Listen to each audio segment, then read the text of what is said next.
नमस्कार, मैं निर्मल कुमावत, आपका विधायक। साथियों, पिछले दिनों विधानसभा में मैंने जमाबंदियों के नाम की शुद्धिकरण का एक विषय उठाया था। उसके बाद से मुझे लगा पूरे प्रदेश से सभी लोगों के मुझे फ़ोन आ रहे हैं, कहीं ना कहीं मिसकम्युनिकेशन है जानकारी के अभाव में, गलत जानकारी की वजह से। मुझे ऐसा लगा कि कहीं ना कहीं समाज में इसको लेके अलग तरह की भावना बन रही है, तो मुझे आज लगा कि मुझे खुद आपके बीच में आना चाहिए, रूबरू होना चाहिए और अपनी बात को रखना चाहिए। मैं फुलेरा विधानसभा की बात करना चाहूँगा, जयपुर ज़िले की बात करना चाहूँगा, सीकर ज़िले की बात करना चाहूँगा।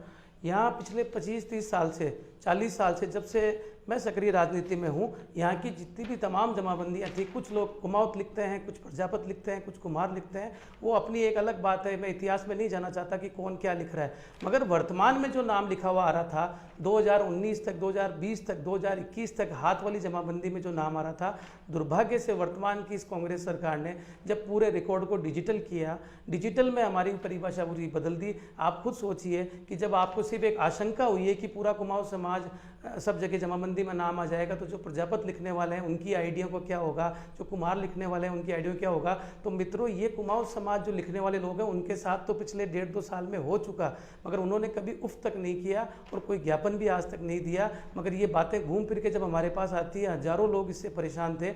मैं एग्जाम्पल के तौर पर, सैंपल के तौर पर कुछ जमाबंदियाँ भी अपलोड करूँगा, मगर उससे पहले मैं आप सबसे निवेदन करना चाहूँगा कि कृपया करके जो विधानसभा की हमारी डिबेट हुई थी, वो आप पूरी डिबेट देखें। माननीय मंत्री जी ने जो जवाब दिया, पूरी बात रखी, मैंने जो बात करी वो पूरी देखें। उसके बाद मैं पुनः अपनी बात को पूरी करूँगा। कृपया करके आप ये पूरी वीडियो देखें, उसके बाद मैं अपनी बात रखूँगा।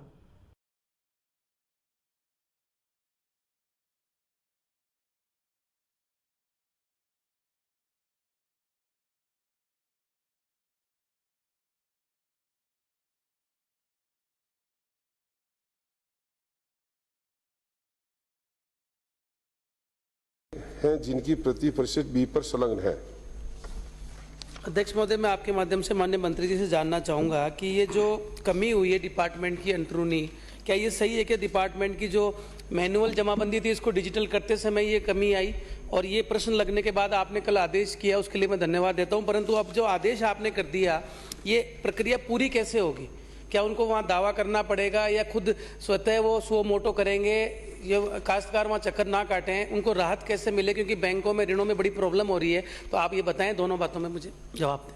माननीय अध्यक्ष महोदय, ये जो सेग्रीगेशन की जो ऑर्डर हुआ था 21/9/2015 को, उस समय ये त्रुटि रह गई थी डिपार्टमेंट में। कंप्यूटर ऑपरेटर ने जो कॉलम बनाए, उसमें कुमाऊत, प्रजापति और कुमार को एक ही कॉलम में रख दिया गया। ये 3 जिलों में आया, जिसमें हमने काफी प्रकरणों को सुधार कर दिया था, कैंपों में आए जो भी।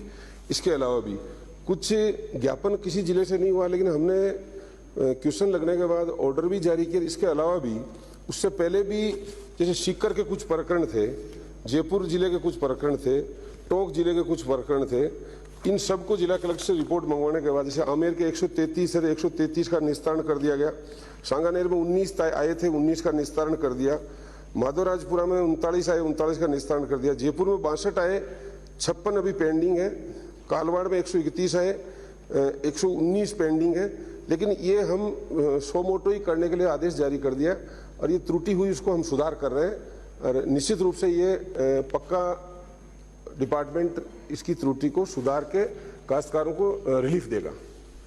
अध्यक्ष महोदय, केवल मेरा इतना सा ही था कि जो डिजिटल होने से पहले जिन जिन जमाबंदियों में जो रिकॉर्ड था, हजारों जमाबंदियां हैं, अब वो कब तक आप समय सीमा में इनको वापस पुनः नाम ठीक कर देंगे? इतना सा समय सीमा आप बता दें मुझे, इतना सही।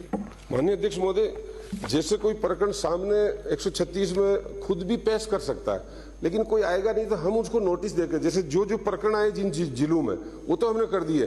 ज्ञापन एक भी प्राप्त नहीं हुआ, फिर भी हमने जल्दी से जल्दी, जितना जल्दी होगा, सारे प्रकरणों को उनको कलेक्टर ने यह आश्वस्त कर दिया, उनको हमने ऑर्डर भी कर दिया कि आप सो मोटो उनको चाहे कैंप लगाने पड़े। अभी 2023 तक माननीय मुख्यमंत्री जी ने ऑर्डर कर रखे हैं कैंपों के, तो वो कैंप के माध्यम से भी कर सकते हैं। जहां जहां है वहां हम पटवारी को जिन कॉलम के अंदर त्रुटि हुई उनको दुरुस्त करने का काम करें, बहुत जल्दी कर दिया जाएगा। नहीं अध्यक्ष महोदय, इतना सा ये किया कि अभियान चला के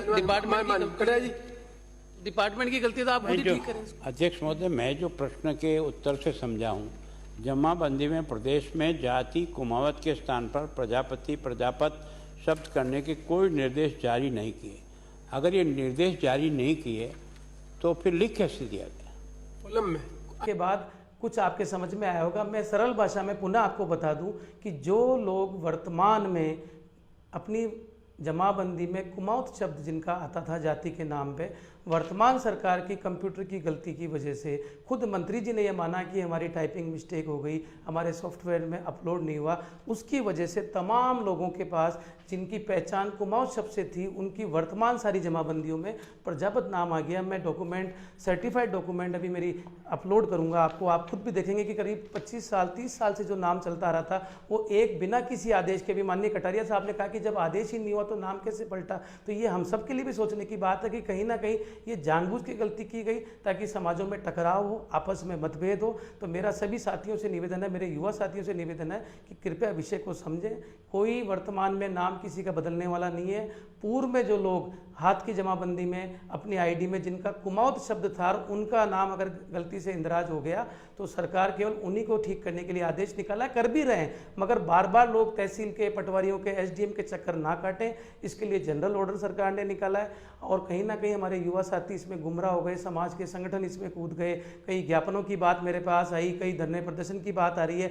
मगर मैं धन्यवाद देना चाहूँगा हमारे प्रजापत समाज के सभी पदाधिकारियों को कि उन्होंने भी मुझसे सबने संपर्क किया। जब मैंने उनसे बात बताई तो सब लोग संतुष्ट भी हुए कि अगर ये घटना अगर प्रजापत समाज के साथ भी गलती से हो जाती कि अगर आपके जमाबंदी में प्रजापत लिखा हुआ है, इतिहास से प्रजापत लिखा हुआ है और वर्तमान में बिना किसी सरकारी आदेश के अगर कुमाऊं चढ़ जाता तो मैं ये बात भी विधानसभा में उठाता अगर समाज मुझे कहता।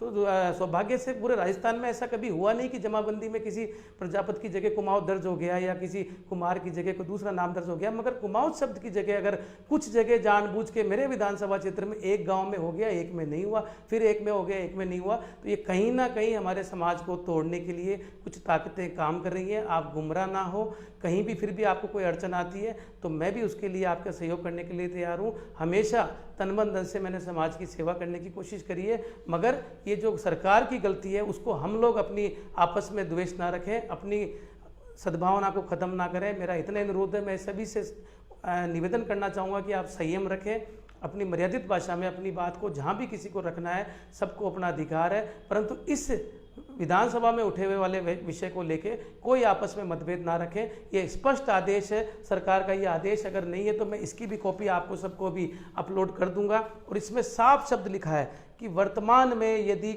राजस्व रिकॉर्ड में जाति कुमाऊत के स्थान पे प्रजापत, प्रजापति, कुमार दर्ज हो गया तो उसके स्थान पे पुनः कर दिया जाए। और अगर यही गलती प्रजापत समाज के साथ होती तो ये आदेश भी वहाँ से निकलता, अन्य समाजों के लिए भी निकलता है। कई आदेश इसमें निकले जो परिपत्र सरकार ने मुझे दिया है, हर 1-2 साल में कहीं ना कहीं गलतियाँ सरकार से होती रहती है, उसके सुधार के लिए आदेश निकलते रहते हैं। फिर भी आप लोगों को लगता है तो मैं समझता हूँ कि आप कानूनी इसकी राय ले सकते हैं, अपने बुद्धिजीवी लोग, अधिकारियों से बात कर सकते हैं, मगर आपस में हमें टकराव की स्थिति नहीं लानी चाहिए। यहाँ तक कि व्यक्तिगत मुझ पे भी कई आक्षेप लग रहे, मुझे धमकियां भी मिली, मुझे और भी कई बातें मिल रही है, लोग कह रहे हैं कि देख लेने की बात कर रहे हैं, ये दुर्भाग्यपूर्ण है। मैं इन बातों का बुरा नहीं मानता, नासमझी में ये लोगों ने कई बात रखी होगी, और अगर जानबूझ के किसी ने भी किया है तो मैं समझता हूँ कि वो समाज हितैषी नहीं हो सकता, समाज को तोड़ने वाले लोग हैं। कृपया करके आप गुमराह ना हो, सारी बात को, तथ्यों को समझें, उसके बाद कोई अपना निर्णय करें। बहुत बहुत धन्यवाद। जय हिंद।